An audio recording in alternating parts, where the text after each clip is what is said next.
جب تمہارے گھر میں بچہ پیدا ہو تو 7ویں دن اس کا عقیقہ کرو، اس کے سر کے بال کاٹو، پورا ٹکلا 7ویں دن اس کے سر کے سارے بال چھلو، اور بالوں کے وزن کے برابر چاندی غریبوں اور مسکینوں میں تقسیم کرو۔ مان لیجئے سارے بال ہم نے کاٹے اور 5 گرام ہوئے، تو 5 گرام چاندی یا 5 گرام چاندی کی قیمت غریبوں میں مسکینوں میں دی جائے گی۔ اور یہ اسلام کا ایک حصہ ہے، اس سے آپ بچ نہیں سکتے ہو۔ 7ویں دن اس کا اچھا نام رکھو، گڈو پپو نہیں، ٹوئنکل نہیں، لڑکیوں کے نام اوئیٹی سوئیٹی نہیں، اچھا نام رکھو، نام کا اثر پڑتا ہے، قیامت کے دن ناموں سے بلایا جائے گا۔ اچھا نام رکھو جس کا معنی اچھا ہو۔ جب 7واں دن ہو جائے تو اس کا عقیقہ کرو، اور مسئلہ یاد رکھنا، عقیقہ صرف 7ویں ہی دن ہے، 14ویں دن کی دلیل نہیں ہے، 21ویں دن کی دلیل صحیح نہیں ہے کہ 7ویں دن طاقت نہ ہو تو 14ویں دن کر لو، 14ویں دن نہ ہو تو 21ویں دن کر لو، نہیں، عقیقہ صرف 7ویں دن ہے، اور 7ویں دن کسی مجبوری کی وجہ سے اگر آپ نہیں کر سکے تو جب تمہیں موقع ملے، جب تمہارے پاس مجبوری ختم ہو جائے اس وقت کر لو۔ 7ویں دن نہیں کیا اور 8ویں دن مجبوری ختم ہو گئی تو 8ویں دن کر لو، 9ویں دن مجبوری ختم ہو گئی تو 9ویں دن کر لو۔ اب یہ نہیں کہ 7ویں دن نہیں کیا تو اب 14ویں دن کر لیں گے، نہیں، 14ویں دن کا انتظار نہیں کیا جائے گا، 14ویں دن بھی مجبوری رہی، 21ویں دن بھی رہی، تو جب تمہاری مجبوری ختم ہو جائے تب کر لو۔ اور جب تک اس بچے کا عقیقہ کر نہیں لیا جائے گا اس بچے کی دعا باپ کے حق میں قبول نہیں ہوگی۔ سمجھ رہے ہیں نا؟ رہن ہے، رہن، بچہ گروی ہے،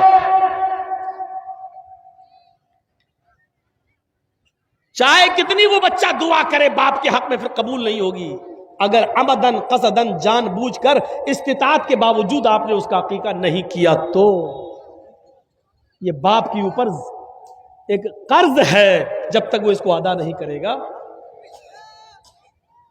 ہاں، بچہ 20 سال کا ہو گیا، اب مجبوری ختم ہوئی ہے تو اب کر دو۔ باپ 20 سال تک اپنے بچے کا عقیقہ نہیں کر سکا مجبوری کی وجہ سے، اور انتقال ہو گیا، تو بچہ خود کمانے لگے تو وہ اپنا عقیقہ خود بھی کر سکتا ہے، لیکن کرنا ہے اگر استطاعت ہو جائے تو کرو، کرنا ہے۔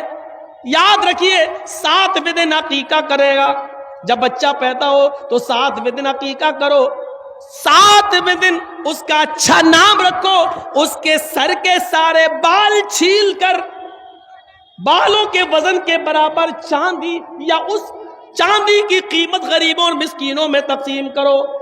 لڑکا ہے تو 2 جانور، اور لڑکی ہے تو 1، گائے نہیں چلے گی، بھینس نہیں چلے گی، اونٹ نہیں چلے گا، بڑے جانوروں میں عقیقہ نہیں ہوگا۔ عقیقے کے لیے بھیڑ بکری چاہیے، دبا، انہی جانوروں میں عقیقہ ہوگا۔ لڑکا ہے تو 2 اور لڑکی ہے تو 1۔ ہاں، اگر آپ کے پاس مجبوری ہے اور لڑکا پیدا ہوا ہے لیکن 2 جانور کی قیمت نہیں ہے، 2 جانور کی استطاعت نہیں ہے، 1 جانور آپ کر سکتے ہیں، اگر استطاعت نہیں ہے تو 1 جانور بھی کیا جا سکتا ہے۔ اسلام میں آسانی ہے، سختی نہیں ہے۔ اگر 2 لڑکا ہے اور ہم غریب ہیں، 2 جانوروں کی قیمت نہیں ہے میرے پاس لیکن 1 کی استطاعت ہے، تو یہاں اجازت ہے شریعت کی طرف سے، تو تم 1 ہی کر دو، کیونکہ اللہ رب العالمین کسی پر اس کی بوجھ سے زیادہ، اس کی حیثیت سے زیادہ اس پر بوجھ نہیں ڈالتا ہے۔ لڑکی ہے تو 1 ہے ہی۔ میرے بھائیوں، پھر حکم ہوتا ہے جب تمہارا بچہ زبان چلانے لگے، کچھ تھوڑا تھوڑا بولنے لگے، تو سب سے پہلے اس کی زبان سے اللہ اللہ نکلواؤ۔ 6-7 مہینے کے بعد بچے تھوڑا تھوڑا بولنے لگتے ہیں، تو اس کی زبان سے اللہ اللہ اللہ نکلواؤ۔ اور جب بچے کی زبان تھوڑی صحیح ہو جائے تو اس کو لا الہ الا اللہ سکھاؤ، اس کو لا الہ الا اللہ سکھاؤ۔ ہم کیا سکھا رہے ہیں؟ 4 سال کا ہو گیا، ہیپی برتھ ڈے ٹو یو۔ کتنا گدھا ہے یہ باپ، اور میں گدھا کہہ دیا ہوں۔ جس کو برا لگتا لگتا رہے، جس کو مرچی لگ رہی لگتی رہے۔ اب بتائیے گدھے میں عقل نہیں ہوتی ہے؟ گدھے میں عقل ہوتی ہے کہیں؟ ہارن بجاؤ تو گدھا وہیں آئے گا جہاں گاڑی گھوم رہی ہے، ٹی ٹی اور آئے گا گاڑی کے پاس، اس میں عقل نہیں ہے۔ یہ بتاؤ آپ کا بچہ 5 سال کا ہو گیا، آپ اس کا برتھ ڈے بنا، ہیپی برتھ ڈے ٹو یو۔ تیرا بچہ اللہ کی طرف سے 80 سال کی عمر لے کے آیا تھا، 5 سال اس کی کم ہو گئی ہے، اب اس کی عمر 75 سال رہ گئی ہے اور تو خوش ہو رہا ہے۔ وہ اپنی زندگی کے 5 سال کم کر چکا اور تو خوش ہو رہا ہے۔ اگلے سال وہ 6 سال کا ہو گیا، پھر تو کیک کاٹ رہا۔ وہ 1 سال اپنی زندگی کا اور کم کر چکا، تو کیک کاٹ رہا، خوشیاں منا رہا ہے۔ اس سے بڑا بے وقوف اور اس سے بڑا گدھا باپ کون ہوگا جو اپنے بچے کے جنم دن پر کیک کاٹ رہا ہے، 1 سال اس کی زندگی کا کم ہو رہا ہے اور یہ خوشیاں منا رہا ہے۔ میں سمجھتا ہوں اس سے بڑا گدھا کوئی باپ ہو ہی نہیں سکتا۔ اتنا برا لگ رہا ہوگا جنہوں نے ہیپی برتھ ڈے اب ہے تو ہے، ہم کیا کریں؟ قرآن نے بھی مثالیں دی ہیں جانوروں کی، اولئک کالانعام بل ہم اضل، یہ لوگ چوپایوں کی طرح بلکہ ان سے بھی زیادہ گئے گزرے۔ قرآن نے مثال دی ہے، ہم کیا کریں؟ الدنیا جیفت المیت، یہ دنیا مری ہوئی لاش ہے، وطالبها کلاب، اور اس دنیا کے پیچھے گھومنے والے، اس دنیا کی دولت میں مگن رہنے والے، اس دنیا کو طلب کرنے والے اور اس دنیا کو چاہنے والے کتے ہیں۔ طالبها کلاب، اللہ کے نبی کہہ رہے ہیں اس دنیا کو چاہنے والے کتے ہیں، کتے۔ اب ہم کیا کریں؟ اللہ کے نبی کہہ رہے ہیں، ہم کیا کریں؟ عقل جس کے اندر نہیں ہوتی ہے وہ جانور گدھا ہے۔ اب گدھے والا کام ہم کر رہے ہیں۔ بہت سے گدھے تو اتنے بڑے پڑے ہیں کہ 85 سال کی عمر میں بھی اپنا برتھ ڈے بنا رہے ہیں، 1-2 سال کے اور رہ گئے مرنے والے، پھر بھی لمبی عمر کی کامنا کر رہے ہیں۔ اسی لیے فرمایا کہ جب تمہارا بچہ زبان صحیح کر لے، بولنے لگے، تو لا الہ الا اللہ سکھلاؤ۔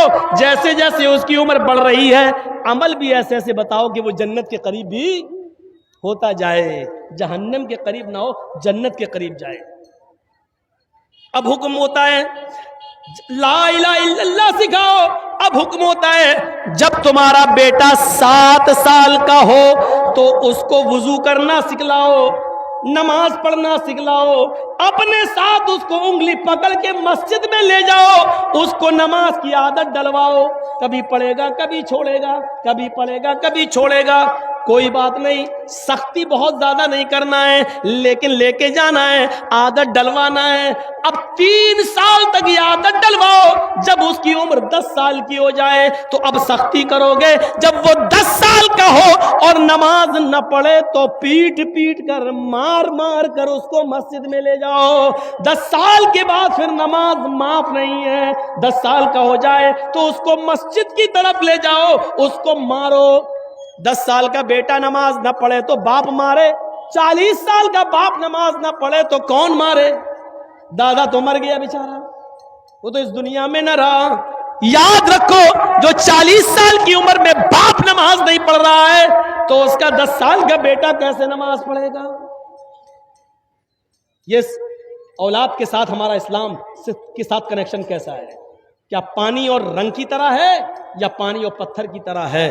ذرا تصور کریں، یہ اولاد کے بارے میں حکم دیا ہے، ہم ایسا کر رہے ہیں۔ 10 سال کے بعد ایک صحابیہ تھی، مسند احمد کی حدیث ہے، ایک صحابیہ تھی، ان کے گھر میں بچہ پیدا ہوا۔ جب بھی وہ پیشاب کرتا تھا، ماں پانی کا برتن لاتی تھی اور اس کی شرمگاہ پہ ڈال دیتی تھی۔ تربیت دیکھیے، پیشاب کیا، ماں نے برتن لیا اور اس کی شرمگاہ پہ ڈال دیا پانی۔ جب وہ بچہ چلنے کے لائق ہوا. جب وہ بچہ چلنے کے لائق ہوا اور اس کا پہلا دن تھا اپنے پیروں کے بل کھڑے ہو کے چلنے کا، مطلب چلنے کا، جب پہلا دن تھا بچہ چلا اور بچے کو پیشاب لگا تو بچے نے پانی کا پیالہ دیکھا، یعنی وہی مٹی کا برتن ہوتا تھا اس زمانے میں. بچے نے پانی کا برتن دیکھا اور اس کو پیشاب لگ رہا ہے. بچہ بیٹھتا ہے، پانی کا برتن دونوں ہاتھ سے اٹھاتا ہے. اس برتن میں تھوڑا پانی ہے لیکن اس بچے کو معلوم نہیں ہے، بس وہ بچہ پانی اٹھا رہا ہے. اب وہ پیشاب کر رہا ہے.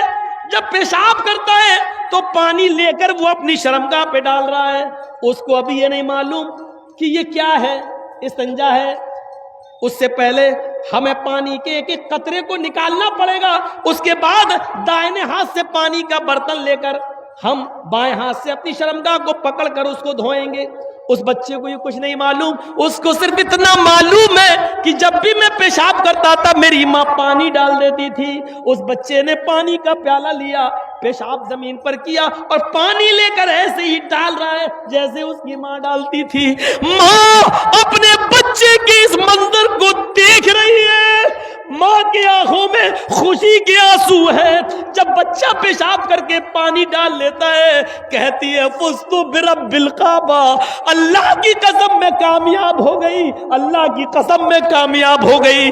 میں اپنے بچے کو جو تربیت دینا چاہتی تھی، جو سکھانا چاہتی تھی، وہ میں سکھا چکی ہوں. اللہ کی قسم میں اپنے بچے کی تربیت میں کامیاب ہو گئی ہوں. 1 سال کا مشکل سے بچہ، 1.5 سال کا مشکل سے بچہ اور پانی کا پیالہ لے کر پیشاب کرنے جا رہا ہے. اور ماں نے کہا میں نے جو تربیت دی وہ بچے کو تربیت آ گئی ہے، ابھی پیشاب کر رہا ہے، ٹھیک ہے کل اس کو عقل بھی آئے گی. ایسی تربیت مائیں ایسی تربیت دیتی تھی.